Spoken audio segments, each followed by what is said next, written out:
ನನ್ನ ಮನೆಯಿಂದ ಇವಾಗ ಬಸ್ ಸ್ಟಾಪ್ ನಡ್ಕೊಂಡು ಹೋಗ್ತೀನಿ. ಅಲ್ಲಿ ನಮ್ಮ ಅಣ್ಣ ಆಫೀಸ್ಗೆ ಹೋಗಿ ನಮ್ಮ ಅಣ್ಣನ ಕರ್ಕೊಂಡು ನಾವು ಇವಾಗ ಕಾಟನ್ ಬೇಕಾಗಿತ್ತು ಅಂತ ಮೆಡಿಕಲ್ ಸ್ಟೋರ್ಗೆ ಹೋಗಿ ಅಲ್ಲಿ ಕಾಟನ್ ತೊಗೊಂಡ್ವಿ. ಅದಾದಮೇಲೆ ಸೀದಾ ನಾವು ಬಸ್ ಸ್ಟ್ಯಾಂಡ್ಗೆ ಹೋಗಿದ್ವಿ.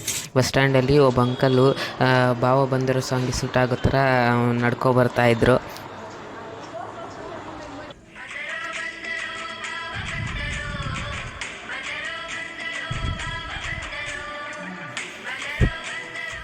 ಅದಾದಮೇಲೆ ನಾವು ಇವಾಗ ಬಸ್ಗೆ ಎಕ್ಕಿ ಟಿಕೆಟ್ ತೊಗೊಂಡ್ವಿ ಶಾಪೂರ್ಗೆ.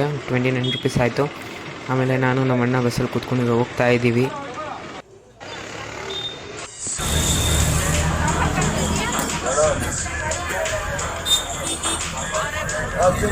A few moments later. ನಾವಿವಾಗ ನಮ್ಮೂರು ಕ್ರಾಸಲ್ಲಿ ಹೋಗ್ತಾ ಇದ್ದೀವಿ. ನೀವು ನೋಡ್ತಾ ಇರ್ಬೋದು ಅಲ್ಲಿ ಅಪ್ಪಣಿ ಅಂತಿದೆ ಅಲ್ಲ, ಅದೇ ನಮ್ಮೂರು. ಹೋಗ್ತಾ ಇರ್ಬೋದು. ಸರಿ, ನಾನು ನಿಮ್ಗೋಗಿ ಊರಲ್ಲಿ ತೋರಿಸ್ತೀನಿ.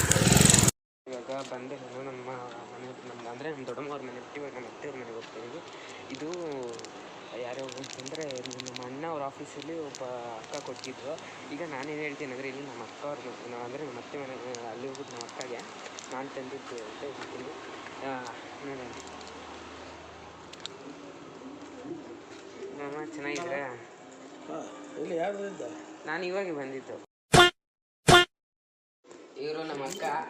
ಇವತ್ತು ಅದೇ ಅವಾಗ ಹೇಳಿದೆಲ್ಲ ಅವ್ರಿಗೆ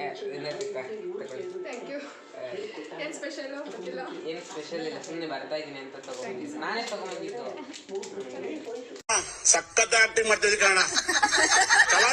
ಇವತ್ತಿಗೆ ಇಷ್ಟೇ ಅಂತ ಹೇಳ್ತಾ ನಾಳೆ ಮತ್ತೆ ಸಿಗುವ ಇನ್ನೊಂದು ಹೊಸ ಕಂಟೆಂಟ್ನ ಜೊತೆ.